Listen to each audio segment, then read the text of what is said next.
Efiopiyada Asan Xidmət Mərkəzi açılıb. Asan Xidmət modeli əsasında yaradılmış MESOB Dövlət Xidməti Mərkəzinin rəsmi təqdimatı baş tutub.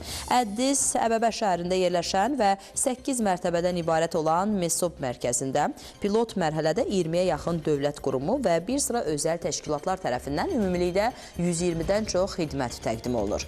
Mərkəzin infrastrukturuna xidmət masaları, məlumat məntəqələri, gözləmə otaqları, özünə xidmət nöqtələri, çağrı mərkəzi və uşaq güşəsi daxildir. Efiopiya tərəfi dəstəyə görə Azərbaycan dövlətinə dərin təşəkkürünü bildirib və ilin sonuna qədər bu kimi mərkəzlərin sayının artırılmasının planlaşdırıldığını qeyd edib. Xatırladaq ki, Asan Xidmət təcrübəsinin Efiopiyada tətbiqi ilə bağlı 2024-cü ilin may ayında Dövlət Agentliyi ilə Efiopiyanın müvafiq qurum arasında anlaşma memorandumu imzalanıb.